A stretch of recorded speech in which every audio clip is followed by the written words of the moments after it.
مختار صلی اللہ علیہ وسلم ارشاد فرماتے ہیں اے لوگوں میں نبی ہوں، نبیوں کا سردار ہوں، میری تمنا یہ ہے کہ میں اللہ کی راہ میں لڑتے لڑتے شہید کر دیا جاؤں، پھر زندگی دی جائے، پھر شہید کیا جاؤں، پھر دنیا میں زندگی دی جائے، پھر شہید کیا جاؤں، پھر دنیا میں زندگی دی جائے، پھر اللہ کی راہ میں شہید کر دیا جاؤں۔ اے لوگوں تمہیں معلوم نہیں ہے شہادت کا رتبہ اور درجہ کیا ہے، اللہ کی راہ میں گردن کٹانے کا مزہ کیا ہے، ایک نبی اس مقام کو جانتا ہے۔ اسی لیے میں تمنا کرتا ہوں کہ کئی مرتبہ زندہ کیا جاؤں اور کئی مرتبہ اللہ کی راہ میں گردن کٹا کر شہید ہو جاؤں۔ سبحان اللہ، بے شک بے شک۔ یہ حدیث ہے، اتنا ہی نہیں۔ اب پریشان تو نہیں ہوں گے نا، کچھ ہم سوچتے ہیں اہم باتیں آپ تک پہنچ جائیں جو نہیں پہنچ پاتی، کیا جائے؟ ہاں آپ لوگ بھی تیار ہیں نا؟ اچھا ہاں، یہ لوگ انجن سمجھیے، اگر یہ لوگ یہاں سے دھکا پلیٹ ہو جائیں گے تو ادھر کچھ نہیں پہنچے گا، تو ان لوگوں کا ایکٹیو رہنا ضروری ہے۔ اور ماشاءاللہ ایکٹیو کا یہ مطلب نہیں ہے کہ کھڑبڑ کھڑبڑ کریں، چلائیں اور زور لگائیں، سنجیدگی کے ساتھ یہ بھی بیٹھے رہیں، سنیں، ادھر سے آپ بھی سنیں۔ اس لیے میں نے کہ تم زیادہ کھڑبڑاؤ یا پھڑپھڑاؤ، سمجھ میں آ رہا ہے کہ نہیں؟ تقریر کا یہ مطلب نہیں، تھوڑا سا میرا مزاج الگ ہے، پہلے سمجھنے کی کوشش کریے، پہلے سمجھیے، دیکھیے اہل علم زیادہ پھڑپھڑاتے بڑبڑاتے نہیں۔ تقریر کا مطلب کرسی ڈھکیلنا یا خود ڈھکیل جانا، کرسی گرا دینا یا خود گر جانا، یہ مطلب تقریر کا نہیں ہوتا ہے۔ تقریر کا مطلب، میرا خیال ہے اسٹیج پر علم والے لوگ بیٹھے ہیں، آپ بھی علم والے ہو الحمدللہ۔ تقریر یہ قرار سے بنا ہے۔ کس سے بنا ہے؟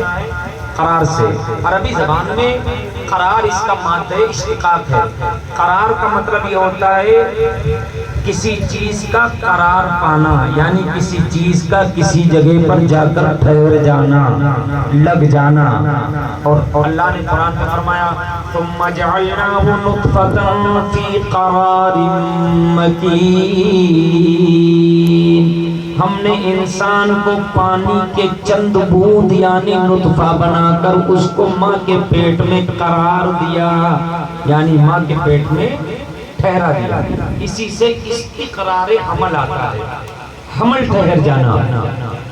اسی قرار سے باب تفعیل میں لے جائیں گے تو اس کا معنی ہوتا ہے تو ہوگا تقریر۔ کیا ہوگا؟ تقریر۔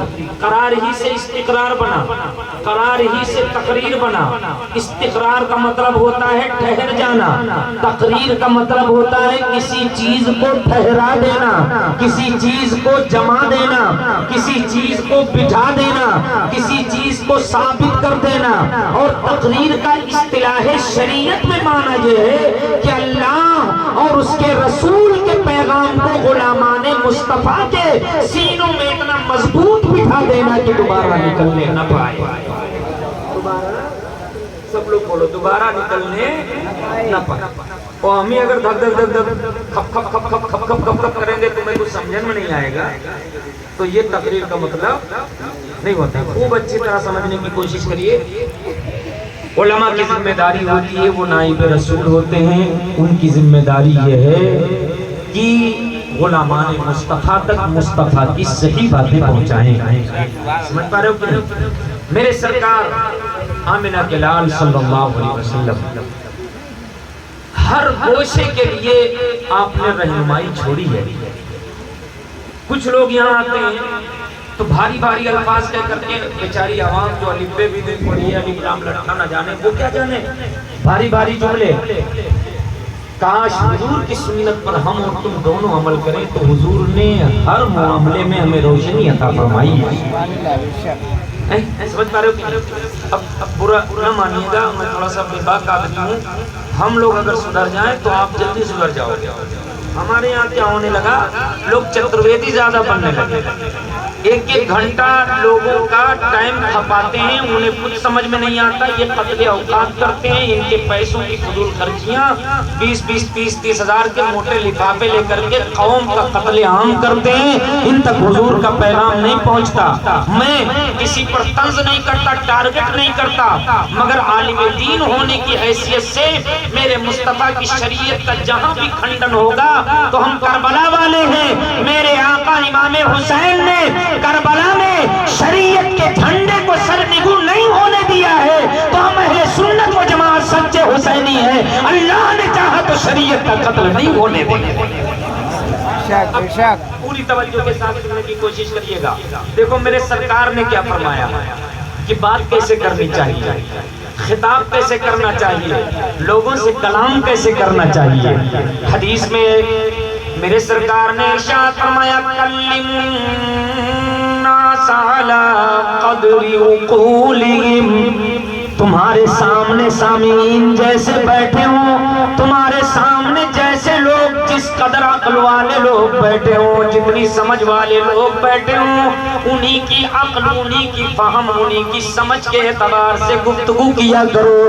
اگر وہ اردو سمجھ رہے ہوں تو اردو میں کلام کیا کرو، اگر عربی سمجھ رہے ہوں تو عربی میں کلام کرو، اگر انگلش سمجھتے ہوں تو انگلش میں کلام کرو، اگر سنسکرت سمجھتے ہوں تو سنسکرت میں کلام کرو۔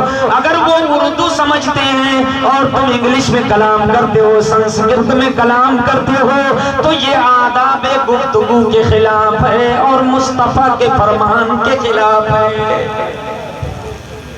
ہماری بات آپ سمجھ رہے ہو نا؟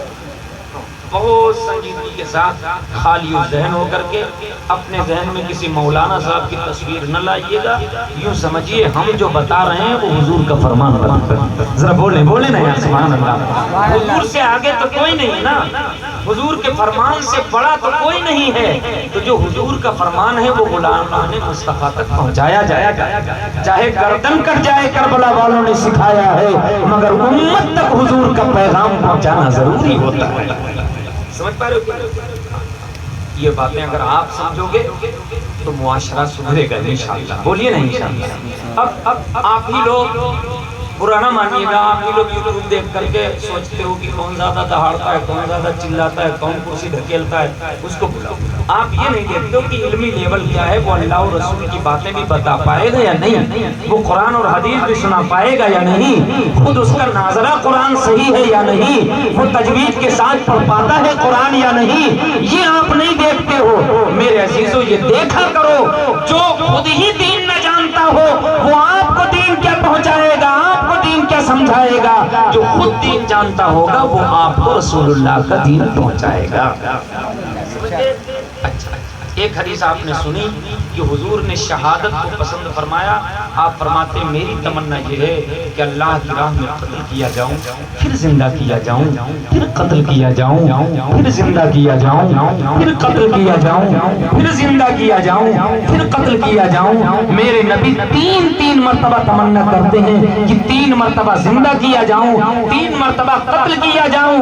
تو انہی نانا کا یعنی انہی سرور کائنات کا، آمنہ کے لال کا جو تمنا کر رہے ہیں 3 مرتبہ دنیا میں بھیجا جاؤ اور 3 مرتبہ تلوار سے میری گردن اڑا دی جائے، اللہ کی راہ میں شہید کر دیا جاؤ، انہی کا نواسہ حسین ہے، انہی کا نواسہ حسن ہے، انہی کے خاندان کے علی اکبر ہیں، انہی کے نواسوں میں علی اصغر آتے ہیں۔ میرے عزیزو یہ خاندان نبوت کے لوگ ہیں، یہ اہل بیت نبوت کہلاتے ہیں، نبی کے گھرانے والے، نبی کے گھر والے کہلاتے ہیں۔ نبی جانتے ہیں شہادت کیا ہے، تو کربلا والے نواسان پیغمبر کیوں نہیں جانیں گے کہ شہادت کیا ہے؟ اسی لیے انہوں نے دنیا نہیں دیکھا کہ جوانیاں کٹیں گی، مال جائے گا، خاندان جائے گا، وہ جانتے تھے کہ لذت آب بقا میں جو مزہ ہے وہ دنیا کے کسی چیز میں نہیں ہے، اسی لیے انہوں نے شہادت کو اختیار کیا۔ نعرے تکبیر، نعرے رسالت، نعرے رسالت، ذکر امام حسین، ذکر امام حسین، ماشاءاللہ سبحان اللہ۔ ہماری بات آپ سمجھو حضرات، آج اگر دعا کرے امام اے اللہ مجھے شہادت عطا فرما، تو پہلے تو جب کہا جائے اللہ بھینس میں برکت دے آمین، اللہ کھیت میں کھلیان میں برکت دے آمین، سوچتے ہیں سب سے پہلے ہماری ہی آمین قبول ہو جائے۔ ایک جگہ میں دعا کر رہا تھا کہ اللہ شہادت کی موت عطا کرے، تو لگتا ہے جیسے موبائل نہیں ایک دم سے دھپ سے سوئچ آف ہو جاتا ہے، ایک کو آمین ہی نہیں نکلی۔ یہ ہمارا حال کیوں ہوا؟ ہم مسلمان ہو کر کے شہادت کی لذت نہیں جان پائے۔ بخاری شریف کی حدیث ہے، خلیفہ دوئم حضرت سیدنا، بہت توجہ کے ساتھ سنیے گا، بہت ذمہ داری کا کام یہاں منبر پر بیٹھنا ہوتا ہے۔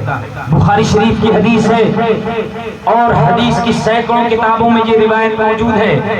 خلیفہ دوئم مراد رسول، جن کو دعا کر کے میرے پیغمبر نے مانگا تھا، اللہم اعز الاسلام بعمر بن الخطاب خاصہ، اے میرے مولا عمر کو اسلام دے کر اسلام کو عزت عطا فرما دے۔ ذرا بولے نا سبحان اللہ۔ جن کو حضور نے دعا میں مانگا ہے، کتنے عزیز ہوں گے، کتنے قریب ہوں گے۔ اسی لیے علماء فقہا کہتے ہیں کہ سب حضور کے مرید ہیں اور حضرت عمر حضور کی مراد ہیں، حضور نے انہیں مانگا ہے۔ ذرا بولے نا اب جب حضور نے مانگا ہے تو ان کی شان بھی تو بہت بلند ہوگی۔ اب تاریخ اسلام کا مطالعہ کریں۔ حضرت عمر رضی اللہ تعالیٰ عنہ اپنی زندگی مبارک میں 2 دعائیں کرتے تھے اور برابر کرتے تھے۔ کیا کرتے تھے؟ اللہم ارزقنی شہادتا فی سبیلک، اے اللہ مجھے شہادت عطا فرما، اپنی راہ میں شہادت کی موت عطا فرما۔ وجعل موتی فی بلد رسولک، مولا موت کہیں آ سکتی ہے، شہادت کہیں ہو سکتی ہے، لیکن شہادت مجھے ملے تو شہر رسول میں ملے، مدینہ الرسول میں ملے، آقا کے دیار میں ملے۔ حضرات آج 1.5 کتاب پڑھ کر کے پیجامہ چڑھا کر کے لوگ کہتے ہیں کہ مدینہ جانا ضروری نہیں ہے، مدینہ جانے سے کیا فائدہ، حج تو کعبے میں ہو جاتا ہے، کعبے کا طواف کر کے واپس آ جانا چاہیے۔ باقاعدہ عرب کے بدماش لوگ لٹریچر تک شائع کرتے ہیں، عربی زبان میں پرچے شائع کر کے اور انہیں حاجیوں کو بانٹتے ہیں، کہتے ہیں مدینہ جانے کی کوئی ضرورت نہیں، مدینہ جانے سے کوئی فائدہ نہیں۔ میں ان سے پوچھنا چاہتا ہوں، خلیفہ دوم ہے حضرت عمر فاروق اعظم، صحابی رسول ہیں، عشرہ مبشرہ میں سے ہیں، 10 صحابہ جن کو حضور نے فرمایا ابو بکر فی الجنہ، عمر فی الجنہ، دوسرے نمبر پر میرے آقا نے جنت کی گارنٹی اسی زمین پر عمر بن خطاب کو دی ہے، احد پہاڑ پر شہادت کی خبر حضرت عمر کو دی ہے۔ وہ حضرت عمر کہتے ہیں میرے مولا مجھے شہر رسول مدینہ اتنا پسند ہے کہ مجھے موت عطا فرما، تو موت بھی شہر رسول مدینہ میں عطا فرما۔ صحابی یہ چاہتا ہے کہ مدینہ میں موت آئے، وہاں بھی چاہتا ہے زندہ آدمی مدینہ میں۔ نعرہ تکبیر، نعرہ رسالت، ذکر امام حسین، ذکر امام حسین، الحسینی نوجوان کمیٹی، الحسینی نوجوان کمیٹی، نعرہ تکبیر، نعرہ رسالت، نعرہ رسالت، ذکر امام حسین، ذکر امام حسین، نعرہ تکبیر، نعرہ رسالت۔ ماشاءاللہ ماشاءاللہ سبحان اللہ، بہت عمدہ، واہ بے شک۔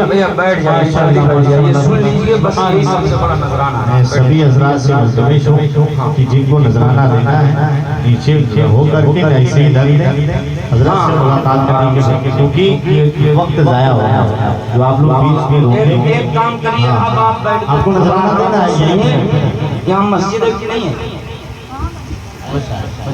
ہے مسجد۔ امام صاحب اب جتنا آپ کو دینا ہے اتنا آپ اپنے پاس رکھیے گا نہیں، اتنا سب سمیٹ کر کے میری تقریر کے بعد آپ اکٹھا کر کے میرے سامنے امام صاحب کو دے دیجیے، دیں گے انشاءاللہ۔ ابھی نہیں کہ اب دوبارہ اٹھنا ہے تو میں رکھے رہ جاؤ، رکھنا نہیں، جو مجھے دینا تھا وہ لائیے، لیکن امام صاحب کو دیں گے۔ جی اچھا اچھا ارے تو مسجد تو بن جائے گی، چھت لگ جائے گا، لیکن جب امام ہی کا دل خوش نہیں رہے گا تو پھر کیا ہوگا؟ سمجھ پا رہے ہو کہ نہیں؟ ہاں، مسجد کی چھت سے زیادہ اہم امام ہے۔ اگر امام سلامت رہے گا تو ایک نہیں ڈبل منزلہ کی چھت لگوا ڈالے گا۔ بولو نا یار، بولو سبحان اللہ۔ ارے امام محنت کرے گا تو کہو 3 منزلہ بنوا ڈالے گا، تو امام ہی چلا جائے گا تو وہ 1 منزلہ کی چھت نہیں لگتا ہے۔ تو خیر، یہ حضرت کا جذبہ ہے، یہ دین کے سپاہی ہیں، انہیں درد ہے، اس لیے کہا کہ ابھی چھت نہیں لگی ہے، یعنی یہ چاہتے ہیں کہ مسجد کی چھت لگ جائے۔ آپ بھی چاہتے ہو نا چھت لگ جائے؟ تو میرے عزیزوں کوشش کرو، محنت کرو۔ حدیث میں من بنا للہ مسجدا بنى اللہ لہ بیتا فی الجنہ، جو اللہ کا گھر مسجد بناتا ہے اللہ اس کا گھر جنت میں بنا دیتا ہے، اللہ اس کا گھر جنت میں بنا دیتا ہے۔ تو اس طرف بھی توجہ رکھے گا، یہ نہیں کہ حضرت کی بات میں ٹال رہا ہوں، حضرت کی بات پر آپ دھیان دیجیے، لیکن بر وقت مجھے چندہ تو کرنے کی اجازت نہیں ہے کہ میں چندہ کروں۔ تو تقریر سنیں گے نا، پریشان تو نہیں ہو رہے ہیں؟ ابھی میں آپ کو چیک کر رہا ہوں کہ آپ سنتے ہیں کہ نہیں سنتے ہیں، سننا چاہتے ہیں کہ نہیں۔ اگر کرسی ڈھکیل چاہتے ہوں تو میں ڈھکیل دوں، کیونکہ ابھی جوانی ہے، بڑھاپے میں کیا ڈھکیلوں گا، سمجھتا رہو۔ اور اگر آپ سننا چاہتے ہیں تو توجہ کریے، گہرائی دیکھیے شریعت کی۔ درود شریف پڑھیے بلند آواز سے، اللہم صلی وسلم علی سیدنا و نبینا و مولانا محمد معدن الجود والکرم والہ وبارک وسلم، صلاۃ و سلام علیک سیدی یا رسول اللہ صلی اللہ تعالی علیہ وسلم۔ حضرات میں کیا کہہ رہا تھا، حضرت عمر رضی اللہ تعالیٰ عنہ دعا کرتے تھے، اللہم ارزقنی شہادتا فی سبیلک، اے اللہ مجھے اپنی راہ میں شہادت عطا فرما۔ دوسری دعا کرتے تھے، وجعل موتی فی بلد رسولک، اور مجھے موت آئے تو تیرے نبی کے شہر مدینے میں آئے۔ حضرت عمر کو مدینے سے اتنا پیار، کہتے ہیں کہ رہا میں مدینے میں، حضور کے ساتھ رہا مدینے میں، جنگیں میں نے مدینے میں کی، مدینے میں پلا بڑھا، اب چاہتا ہوں کہ موت بھی آئے تو مدینے ہی میں آئے۔ موت بھی آئے تو بولو کہاں آئے؟ مدینے میں آئے۔ اچھا اتنا ہی نہیں چاہا، جب آپ کو فجر کی نماز میں ابو لولو فیروز مجوسی نے نیزہ مارا اور آپ کا پہلو کٹ گیا، لا کر کے نبیذ پلائی گئی تو وہ باہر نکل گیا، دودھ پلایا گیا تو لیور کٹ گیا تھا وہ بھی نکل گیا۔ جب آپ زندگی سے مایوس ہو گئے تو آپ نے اپنے بیٹے حضرت عبداللہ بن عمر سے کہا کہ جلدی کرو اور تیزی کے ساتھ جاؤ حضرت عائشہ صدیقہ محبوب کائنات کے پاس، اور ان سے کہو کہ عمر رسول اللہ کے بغل میں پہلو میں حضور کے قدموں میں دفن ہونا چاہتا ہے۔ مدینے میں تو میری تمنا پوری ہو گئی، شہادت بھی ملی اور مدینے میں شہادت کی موت آئی، لیکن اب تیسری تمنا یہ ہے کہ حضور کے قدموں میں ہمیشہ کے لیے سو جاؤں۔ میرے عزیزو، حضرت عائشہ کے پاس جب عبداللہ بن عمر